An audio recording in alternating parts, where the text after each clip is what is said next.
It had been a rough couple of years for my wife, Sarah. Her sister, Emily, had gone through a bitter divorce with her husband, Mark, and the fallout had left her emotionally drained. Sarah had been her rock through it all, taking phone calls late into the night, driving over to her house whenever Emily couldn't face another evening alone. I understood Sarah's need to help. Emily was her only sibling, and they'd always been close. By the summer of 2023, Emily had finally decided to sell the house she had shared with Mark. She wanted a fresh start, but she wasn't ready to move into another neighborhood surrounded by people. Instead, she bought a small, secluded cabin by Lake Riston, a remote spot deep in the woods about 3 hours from where we lived. It was a rustic place, with no neighbors for miles and only a dirt road connecting it to the nearest highway. Emily saw it as a retreat, a place to heal. Sarah, naturally, insisted we visit her for a weekend to help her settle in. I wasn't thrilled about the idea. Spending a weekend at a remote cabin with no cell service wasn't exactly my idea of fun. But I agreed. Sarah needed to be there for her sister, and I wanted to support her. Besides, I figured it might be nice to disconnect from the world for a couple of days. We arrived on a Friday afternoon in late July. The heat was oppressive, and the air was thick with humidity. The cabin itself was small but cozy, with a wraparound porch overlooking the lake. Emily greeted us warmly, looking more relaxed than I'd seen her in months. She seemed genuinely happy to be out there in the wilderness, away from the noise of her old life. That first evening was uneventful.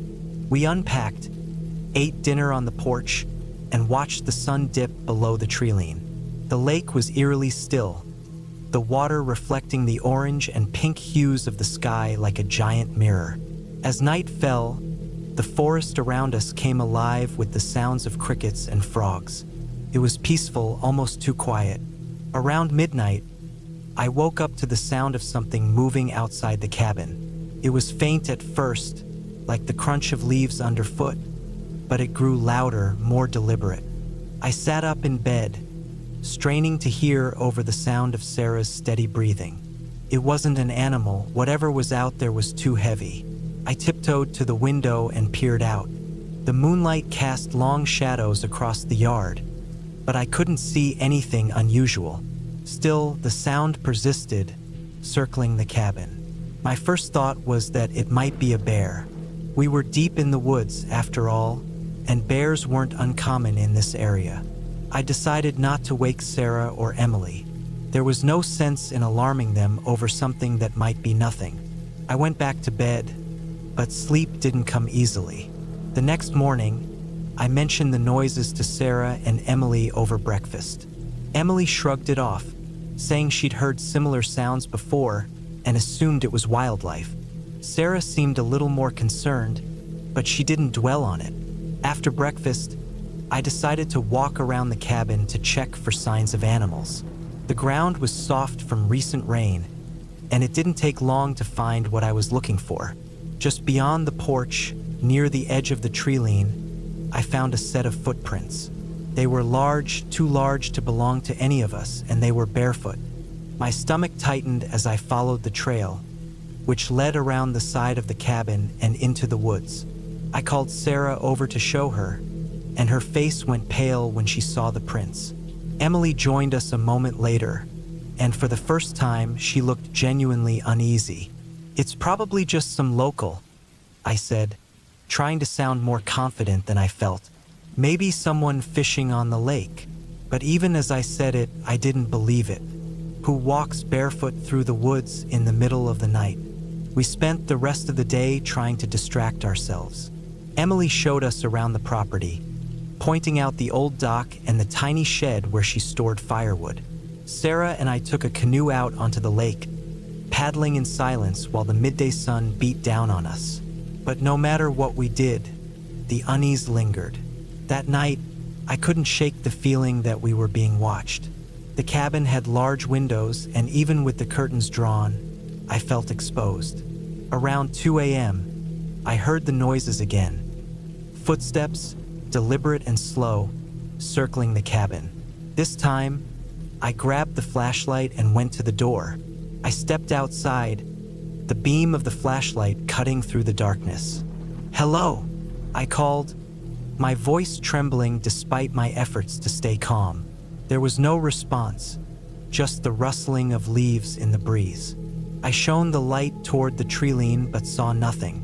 Still, I couldn't shake the feeling that something or someone was out there, just beyond the edge of the light. The next morning, I decided to investigate further. Sarah and Emily were reluctant to let me go alone, but I insisted. I followed the trail of footprints deeper into the woods, my heart pounding with every step. About 100 yards from the cabin, I found something that made my blood run cold. A crude shelter made of branches and leaves. Inside, there were empty food wrappers, a stained blanket, and a rusted knife. I hurried back to the cabin and showed Sarah and Emily what I'd found. Emily was visibly shaken. She admitted that she'd felt uneasy since moving in, that she sometimes thought she saw shadows moving in the woods but convinced herself it was her imagination. Sarah wanted to leave immediately, but Emily refused. "This is my home," she said. "I'm not running away." That night was the worst of my life. Around midnight, the noises started again, louder and closer than before. Footsteps circled the cabin, and then came the unmistakable sound of someone trying the door handle.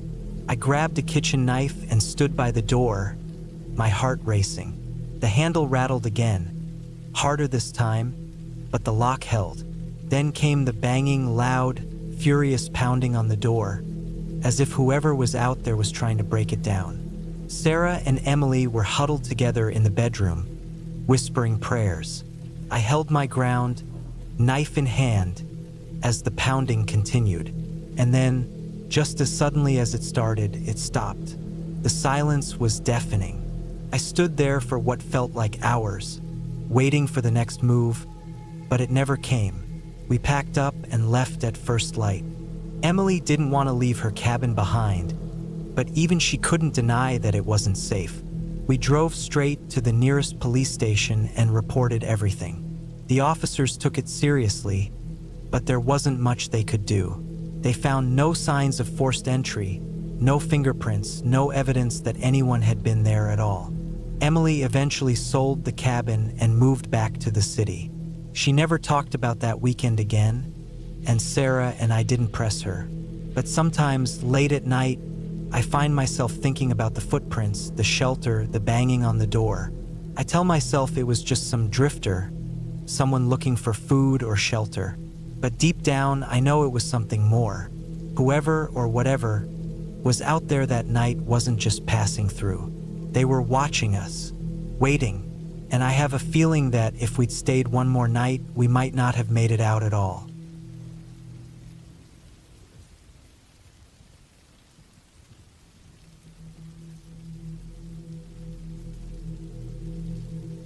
It was late October when my boss, Mr. Jonathan Harris, invited me to his cabin in the woods.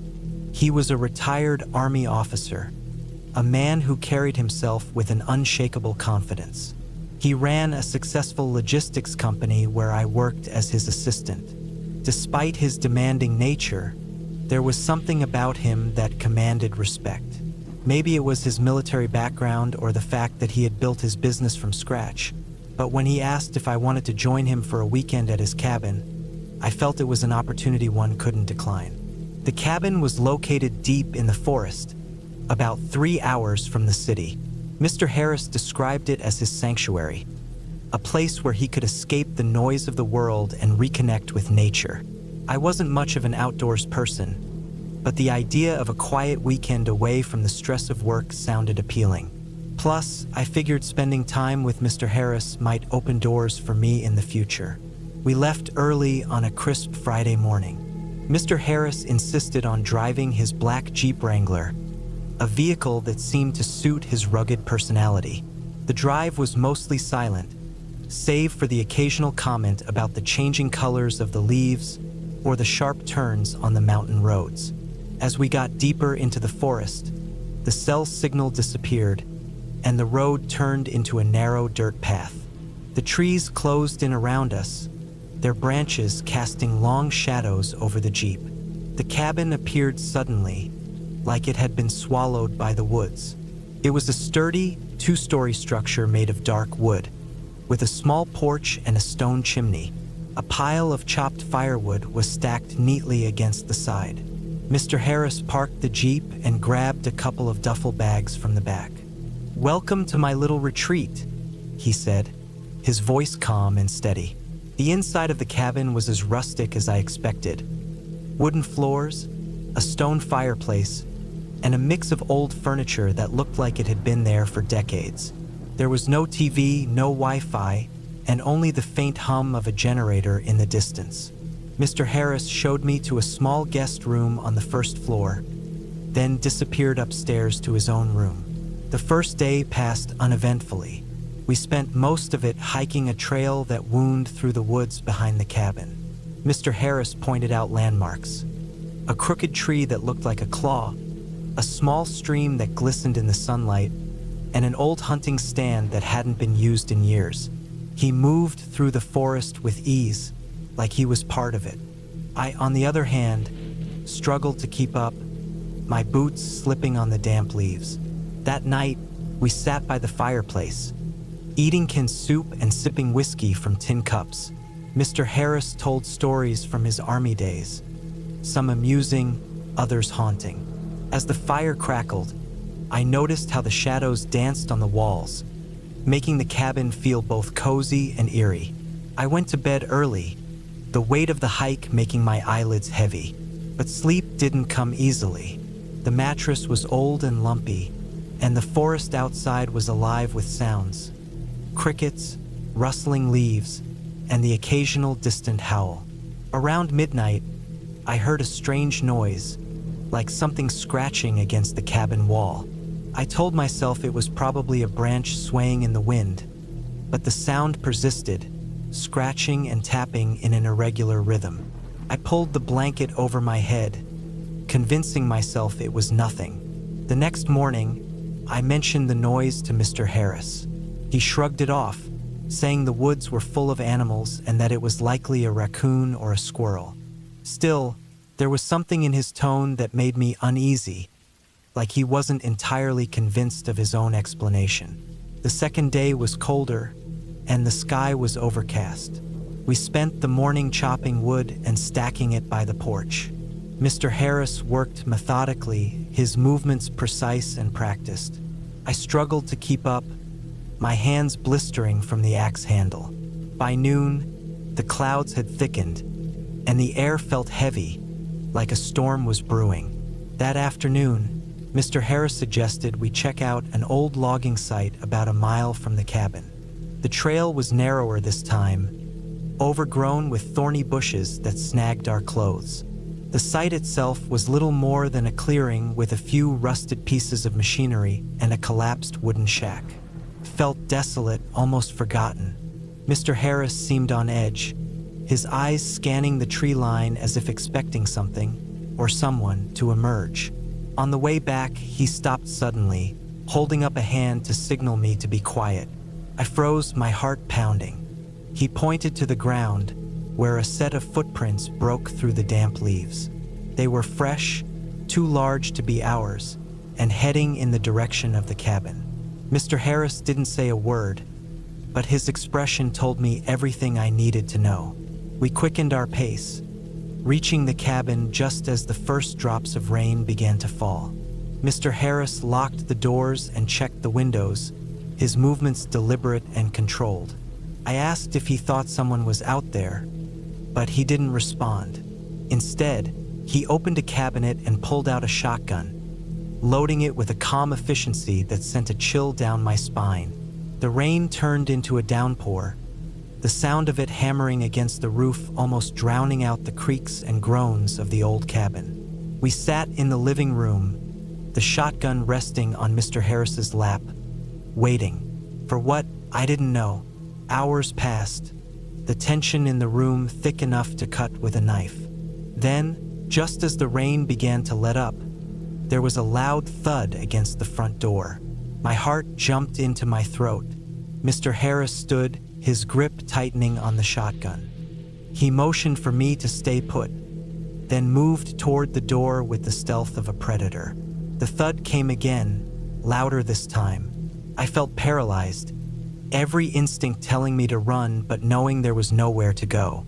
Mr. Harris swung the door open, the shotgun raised, and for a moment, there was nothing but silence.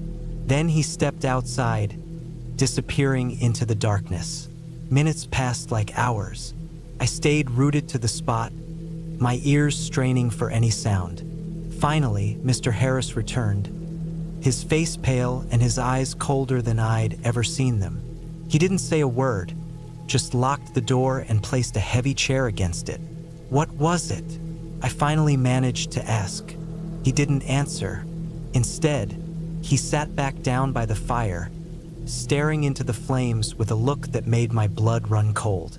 Whatever he had seen or not seen had shaken him, and that terrified me more than anything else. That night, I barely slept. The cabin felt like a trap, the walls closing in around me.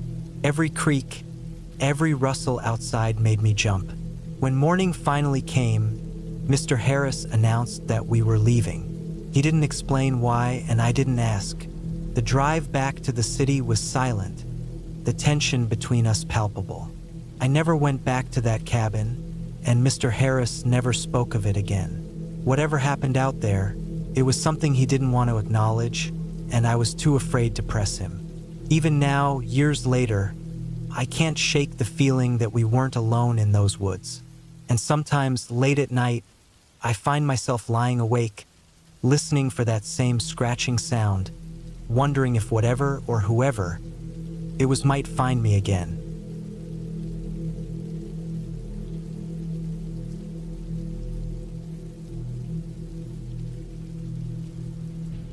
It was the summer of 2011, and I was 25 years old. My cousin Dave, who was 27, had recently rented a cabin deep in the forests of northern Maine. He had been going through a rough patch and thought a change of scenery might help clear his head. The cabin was old, secluded, and surrounded by miles of dense woods. When he invited me to spend the weekend there, I figured it was a good chance to catch up with him and enjoy some quiet time away from the city. I never imagined the horrors that would unfold in those woods. The drive to the cabin took nearly 4 hours, most of it on winding, empty roads. The GPS signal cut out about 20 minutes before I arrived, and I had to rely on the printed directions Dave had given me. The cabin sat at the end of a long dirt road that was overgrown with weeds and potholes.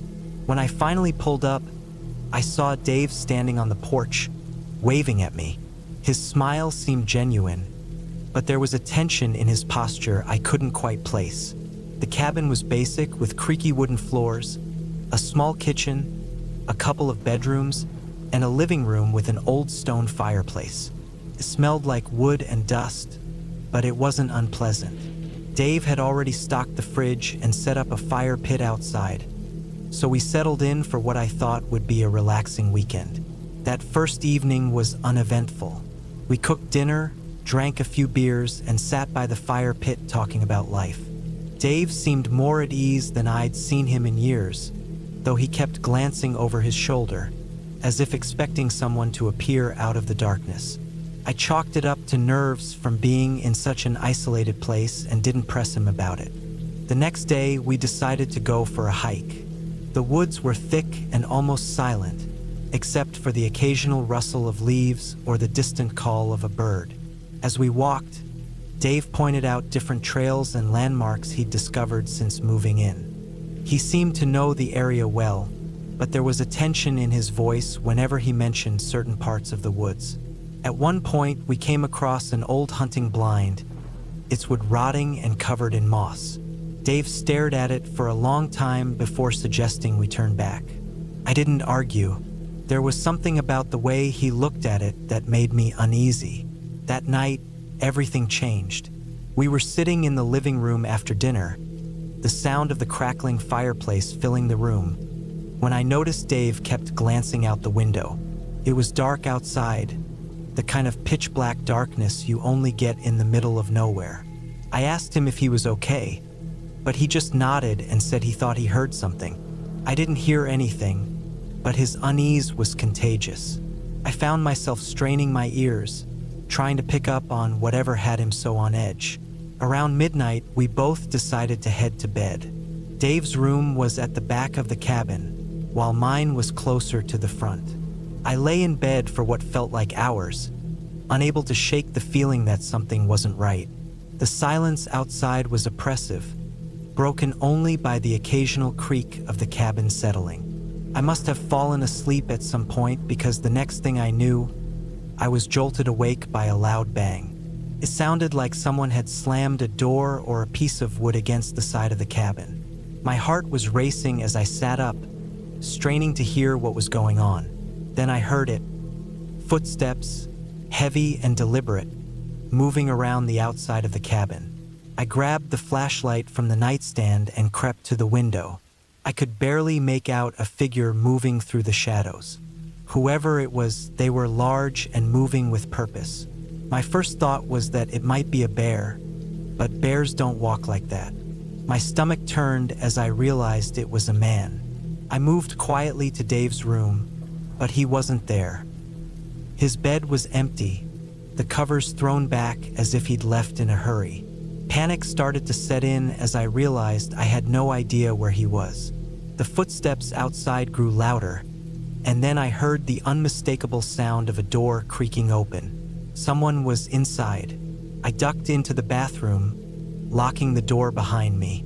My hands were shaking as I held the flashlight, trying to steady my breathing. I could hear the floorboards creaking as the intruder moved through the cabin. My mind raced with possibilities. Was it a random break-in? Had someone followed us back from the trail? Then I heard a voice, low and rough, calling out Dave's name. My blood ran cold. This wasn't a random break-in. Whoever this was, they were looking for my cousin. The voice got closer, and I could hear drawers being opened and items being tossed to the floor. I didn't dare move. After what felt like an eternity, the footsteps receded, and the cabin fell silent again. I stayed in the bathroom for what must have been an hour, too scared to come out. When I finally worked up the courage to leave, I found the cabin in disarray. Furniture was overturned, and Dave's belongings were scattered everywhere. But there was no sign of Dave or the intruder. I spent the rest of the night locked in my car, gripping a tire iron and jumping at every sound. When morning came, I searched the area, calling out for Dave, but he was gone. I eventually made my way to the nearest town and called the police. It took them hours to get to the cabin, and when they did, they didn't seem optimistic. They asked me a lot of questions, but I had no answers. All I knew was that my cousin had vanished, and someone dangerous had been in the cabin that night. A week later, the police found Dave's body in a shallow grave a few miles from the cabin. He had been beaten to death. They said it looked like the work of someone with a personal vendetta. That's when I learned the truth about Dave's past. Years ago, Dave had been involved in some shady dealings. Nothing serious, just minor stuff. But it was enough to make enemies. One of those enemies had apparently tracked him down, waiting for the perfect moment to strike. To this day, I can't get the image of that figure in the shadows out of my head. I wonder if they saw me, if they knew I was there, and I wonder if I'll ever feel safe again, knowing that someone like that can lurk in the darkness, waiting.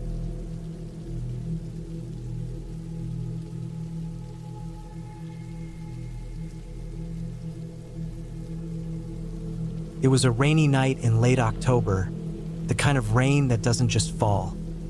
It pounds, soaks, and clings to everything.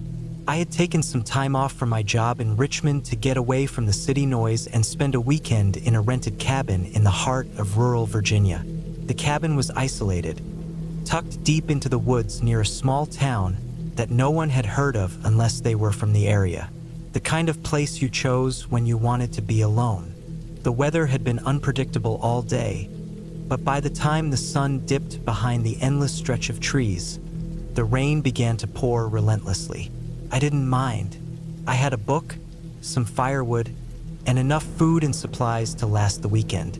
The sound of the rain pattering against the roof and windows was oddly comforting. But as the hours ticked by, the rain grew heavier. The wind picked up, howling through the trees and making the wooden cabin creak as though it were alive.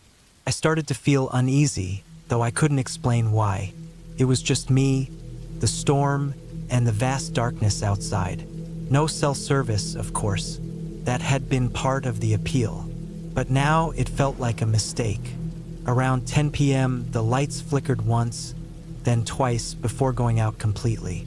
I sat there in the dark, the fireplace casting long, jittery shadows across the room. I tried to shake off the rising sense of unease. It was just the storm messing with the power lines. No big deal. I had a flashlight and some candles.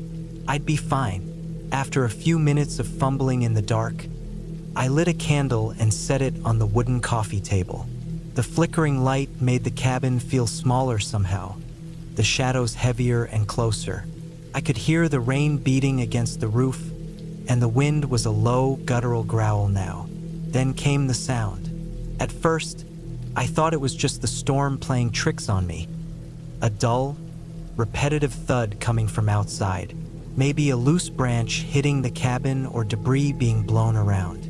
But as the noise continued, it became clear that it was deliberate. Thud, pause, thud. I felt my stomach tighten. I grabbed the flashlight and moved to the front window, peeking out through the rain-streaked glass.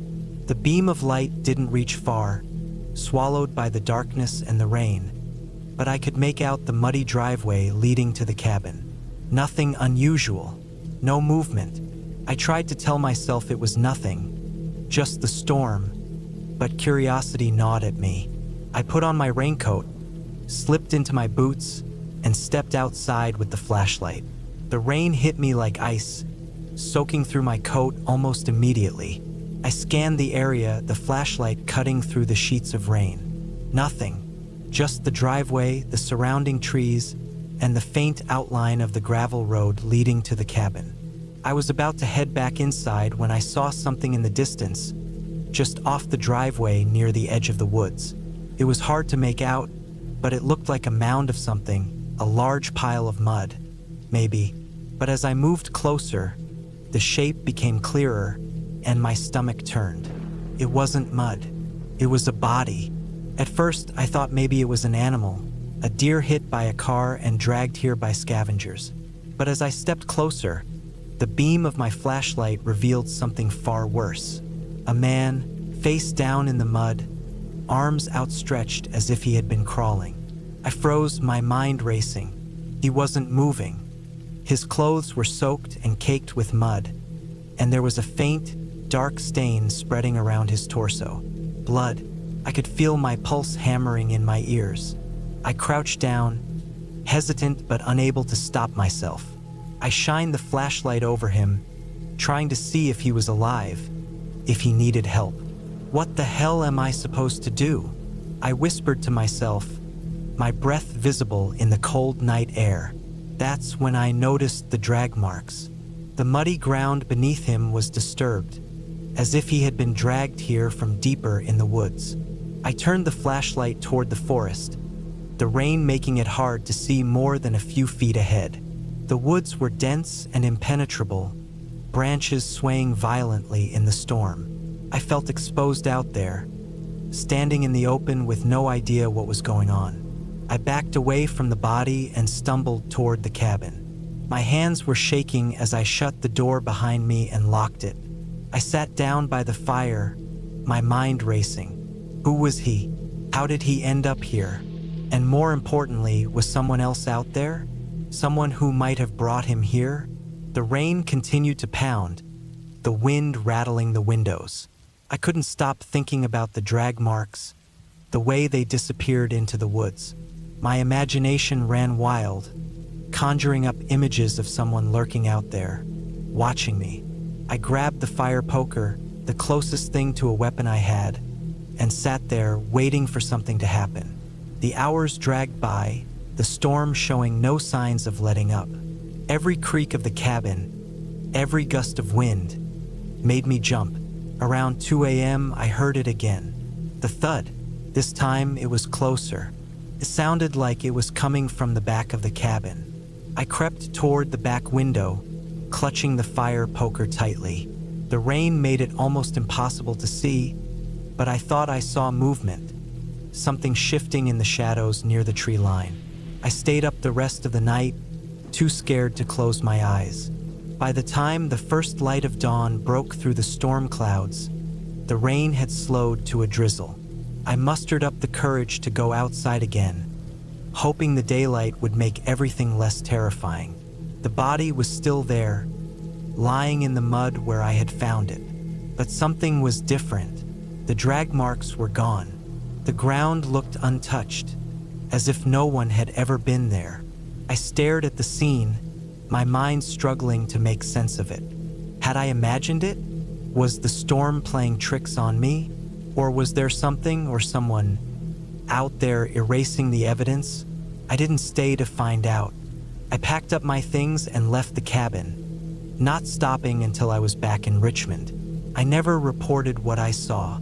I didn't know how to explain it, and I wasn't sure anyone would believe me. Even now, I can't get the image of that body out of my head. Sometimes, when it rains, I think about that night and wonder if whoever or whatever was out there is still in those woods, waiting for the next storm.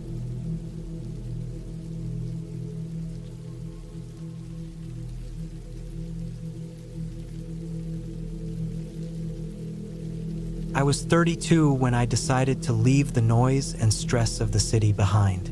Life in New York had been relentless. Every day felt like a grind that ate away at my sanity. I was tired of the constant sound of horns blaring, people shouting, and the feeling of never-ending deadlines. Felt like I was suffocating. So, I made a decision that most people called drastic, some even called it reckless. I bought a piece of land deep in the woods of West Virginia. The land wasn't huge, just about 3 acres, but it was secluded. No neighbors in sight, no paved roads leading to it, just a rough dirt trail that looked like it hadn't been used in years.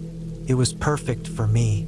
My plan was simple: build a small cabin, live off the grid, and find some peace. The cabin project started in the fall of 2024. I wanted to build it myself, even though I didn't have much experience. I had watched countless YouTube videos, read a few books, and figured I could handle it. The first few weeks were grueling. I cleared a small patch of land surrounded by towering pines and oaks, their leaves already turning shades of orange and red.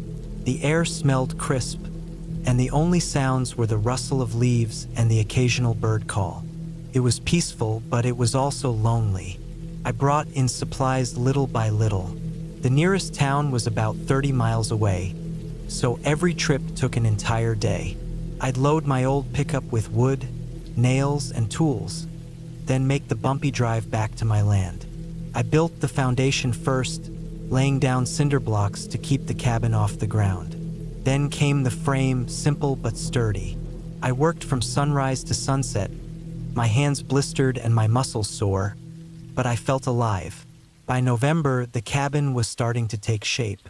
The walls were up, the roof was on, and I had a wood stove installed for heat. I was still sleeping in my truck at night, but I was excited to move in soon. That's when I started noticing little things that didn't make sense. The first time, it was a feeling. I was hammering nails into one of the walls when I suddenly felt like someone was watching me. I turned around quickly, scanning the trees, but saw nothing. The forest was quiet. Too quiet, I realized. No birds, no wind, just silence. It made the hairs on the back of my neck stand up. A few days later, I found footprints in the dirt around the cabin. They were faint, almost washed away by the rain, but they were definitely there. They weren't mine, and they weren't from any animal I could think of. They were barefoot, human-like, but larger than any foot I'd ever seen. I told myself it was just my imagination, or maybe some old marks I hadn't noticed before. Still, I couldn't shake the uneasy feeling. By December, the cabin was livable. I had moved my sleeping bag inside, and the wood stove kept the place warm even as the nights grew colder. But that's when the noises started.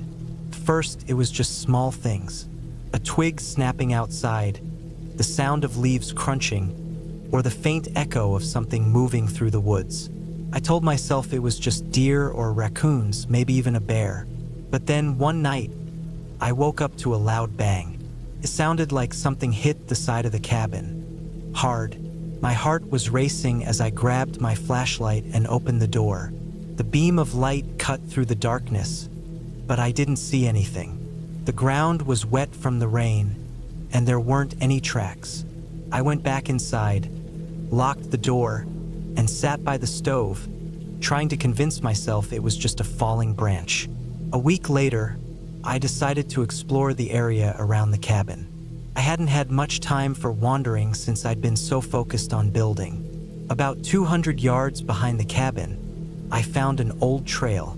It was overgrown and barely visible, but it was there. Curious, I followed it. The trail led deeper into the woods, winding between trees and over small creeks. After about half a mile, I came across something that made me stop in my tracks. A small clearing with an old, crumbling structure in the middle.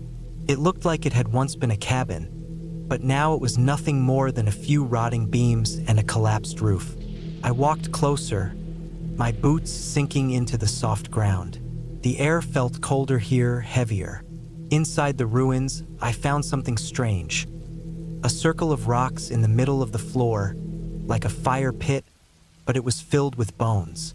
Not animal bones either, these were too small and fragile. I didn't want to think about what they might be. Feeling uneasy, I left quickly and made my way back to my cabin. The whole walk back, I couldn't shake the feeling that I was being followed. Every time I stopped, the sounds behind me stopped too. Every time I turned around, there was nothing there. After finding the old ruins, things started to get worse. One morning, I woke up to find the door to my cabin wide open. I was sure I had locked it before going to bed. Nothing seemed to be missing, but it left me shaken. Another time, I found deep scratches on one of the walls, as if something with claws had tried to get in. The final straw came one night in late December.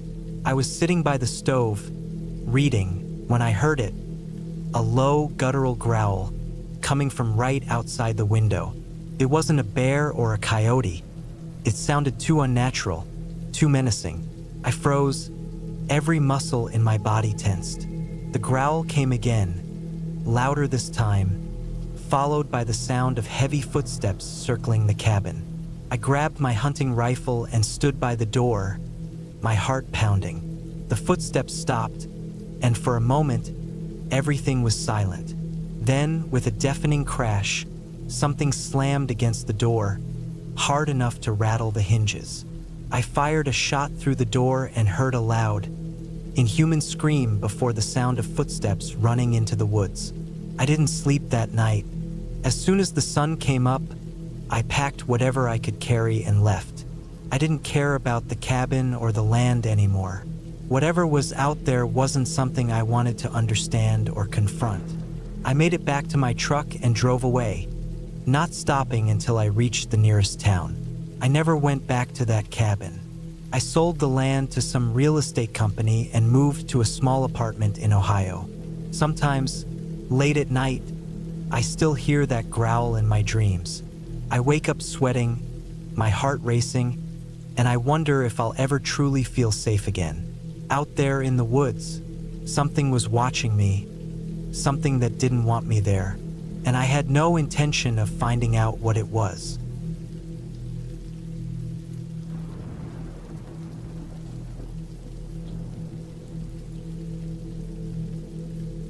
I was 34 when I decided to take a break from my usual life in the city.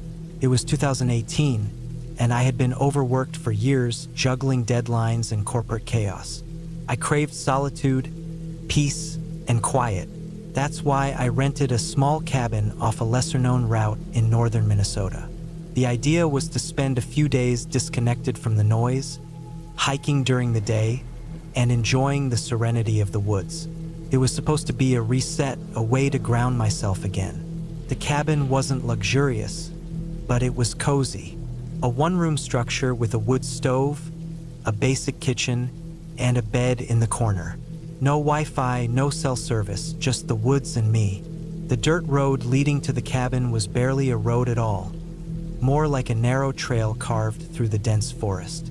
It felt like I was venturing into another world as the towering pines swallowed me up. The first day was uneventful.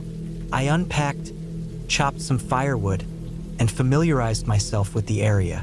There was a small trail behind the cabin that wound its way deeper into the forest. It wasn't marked, and I assumed it was one of those unmaintained paths left over from decades ago. I decided to explore it the following day. The next morning, I set out early with a backpack containing water, a granola bar, and a small flashlight. The air was crisp, and the forest was alive with birdsong. The trail was narrow, overgrown in places, and the further I went, the quieter the forest became. I noticed the usual sounds of the woods, rustling leaves, distant bird calls, started to fade. It wasn't silent, exactly, but it felt muted. After about 2 hours of hiking, I came to a clearing. It was odd. A perfectly circular patch of land where the trees stopped abruptly, as if someone had cleared it intentionally. In the middle of the clearing stood an old wooden structure, more like a shack than a cabin. The wood was dark with age, the roof sagging, and the windows were covered with grime. I stood there, staring at it, debating whether I should approach. Something about it felt wrong, but curiosity got the better of me. As I got closer, I noticed a faint smell, like rotting wood mixed with something metallic. The door was slightly ajar, creaking softly in the breeze. Peering inside, I saw an empty room with a dirt floor. There was nothing remarkable about it, just an abandoned shack in the middle of nowhere. Still, it left me uneasy. I couldn't shake the feeling that I was being watched. I backed away and decided to head back to the cabin. The hike back felt longer, and the muted atmosphere of the forest seemed even heavier. When I finally reached my cabin, the sun was already dipping below the horizon. I locked the door, lit a fire, and tried to convince myself that the shack was just an old hunting shelter or something similar. That night, I couldn't sleep. I kept hearing faint noises outside, twigs snapping, the rustle of leaves. But every time I looked out the window, I saw nothing. Around midnight, I thought I saw movement in the trees, a shadow flitting between the trunks.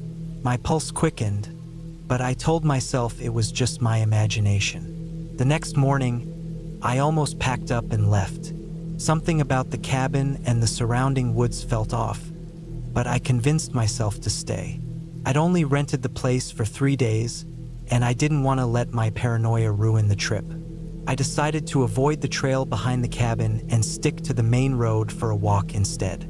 As I walked along the dirt road, I saw her for the first time. A woman standing about 50 yards ahead, partially obscured by the trees. She wasn't moving, just standing there, watching me. Her clothes were strange, old-fashioned, like something out of the early 1900s. Her hair was long and matted, and her face was pale, almost unnaturally so. I stopped in my tracks. My mind raced as I tried to rationalize what I was seeing. Maybe she was a local, though it seemed unlikely given how isolated the area was. I raised a hand to wave, but she didn't react. She just stood there, staring. After a few moments, I turned around and walked back to the cabin, trying to stay calm. When I glanced over my shoulder, she was gone. The rest of the day passed in a haze of anxiety. I couldn't stop thinking about the woman. Who was she? Why was she out here? And why hadn't she moved or said anything? I kept the cabin doors locked and double-checked the windows. That night, the noises outside were louder. Footsteps, faint and deliberate, circled the cabin. I stayed awake, clutching the flashlight and a kitchen knife, but nothing happened. By morning, I was exhausted and decided it was time to leave. I packed my things quickly, eager to put the cabin and the strange events behind me. As I loaded my car, I felt a prickle on the back of my neck. I turned and saw her again, standing at the edge of the woods, closer this time. Her face was clearer now, and there was something deeply unsettling about it. Her eyes were wide, unblinking, and her expression was blank, almost inhuman. I didn't hesitate. I got in the car, started the engine, and sped down the dirt road. My hands were shaking, and my heart was pounding. I didn't stop until I was miles away, back in the safety of civilization. For weeks after, I couldn't stop thinking about her. Who was she? Why was she out there, in the middle of nowhere? I searched online for any stories or legends about the area but found nothing. To this day, I don't know what I saw or why she was there, but sometimes, late at night, I wake up with the image of her face burned into my mind, and I can't help but feel like she's still out there, waiting.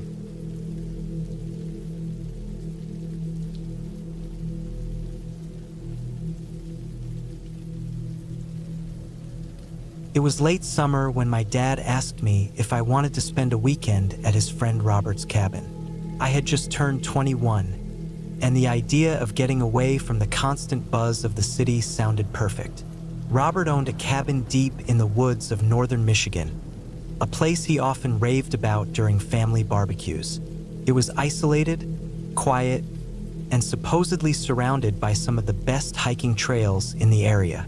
My dad couldn't go because of work, but Robert insisted that I use the place if I wanted. He gave me the key and warned me to lock up properly. I didn't think much of it at the time. The drive up there took about 4 hours. The further north I went, the more the scenery transformed. The highways turned into narrow country roads, and the trees thickened until they nearly swallowed the road. I finally pulled into the gravel driveway around noon. The cabin was simple, a 2-bedroom structure with a small porch and a tin roof that gleamed under the sun. It looked like something out of a postcard, surrounded by towering pine trees and silence so complete it almost felt heavy. I unloaded my bags and stepped inside. The cabin smelled of old wood and dust, with a faint hint of pine that must have seeped in through the years. The living room was cozy, with a couple of worn-out armchairs and a stone fireplace. A small kitchen sat off to the side, and there was a hallway that led to the bedrooms and bathroom. Everything was neat, as if Robert had just been there. After settling in, I decided to explore the area. There was a small trailhead behind the cabin that Robert had mentioned.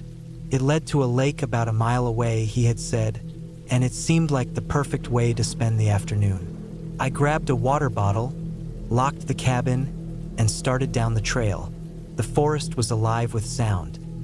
Birds chirping, leaves rustling, and the occasional snap of a twig under my boots. The trail was narrow but well-worn, winding through dense trees that cast long shadows even in the middle of the day. After about 20 minutes of walking, I reached the lake. It was small but beautiful, with crystal-clear water that reflected the sky like a mirror. I stayed there for a while, enjoying the quiet and taking in the view.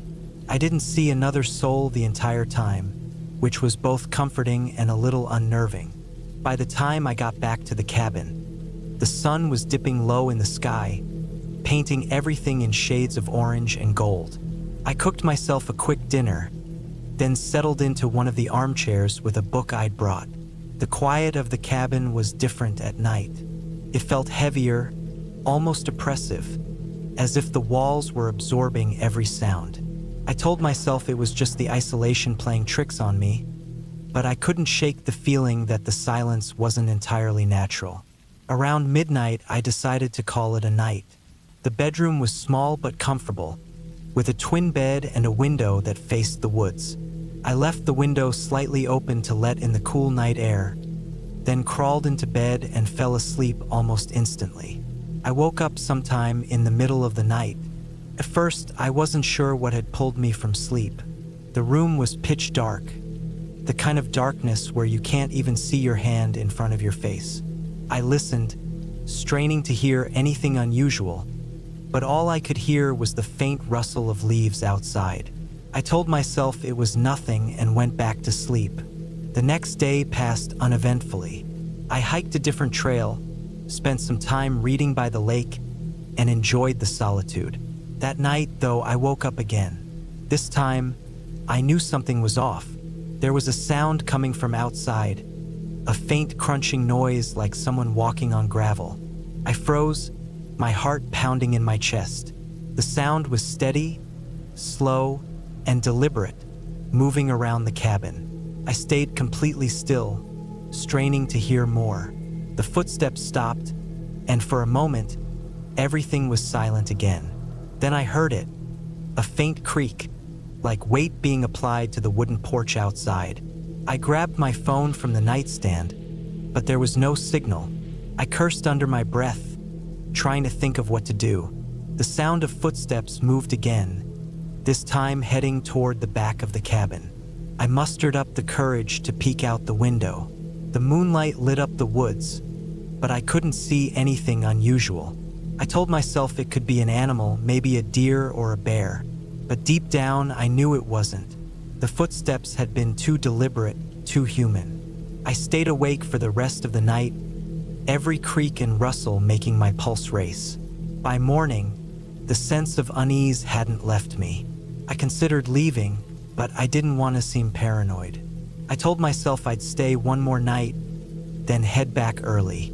That afternoon, I explored a new trail, hoping to clear my head. The woods were beautiful, but I couldn't shake the feeling that I was being watched. I kept glancing over my shoulder, convinced I'd see someone standing behind me, but there was never anyone there. When I got back to the cabin, the first thing I noticed was that the back door was slightly ajar. My stomach dropped. I was certain I had locked it before I left. I stepped inside cautiously, scanning the room for anything out of place. Nothing seemed missing, but the sense of intrusion was overwhelming. That night, I barricaded the doors with chairs and stayed in the living room, too scared to sleep in the bedroom. I kept the lights on and a heavy fireplace poker within arm's reach. The hours dragged by, and I jumped at every little sound. Around 3 a.m., I heard it again, the crunch of footsteps outside. They were louder this time, more confident. My heart raced as I gripped the poker tightly, my hands slick with sweat. The footsteps circled the cabin, stopping occasionally, as if whoever or whatever it was listening. Then came the sound that nearly made me drop the poker, the doorknob rattling. I stared at the door, my mind racing. The rattling stopped, followed by a soft knock. I held my breath, praying they'd go away. Minutes passed, but it felt like hours. Finally, the footsteps retreated, fading into the distance. I didn't sleep the rest of the night. As soon as the sun rose, I packed my bags and left, not even bothering to clean up. I told Robert what had happened, expecting him to dismiss it. Instead, his face went pale. He admitted that he'd heard similar stories from other friends who had stayed there. No one had ever been harmed, but the experiences were always the same: footsteps, strange noises, and an overwhelming sense of being watched. I've never gone back to that cabin, and I never will. Even now, years later, I can't explain what happened. But sometimes, late at night, I think about those footsteps and wonder who or what was out there watching me.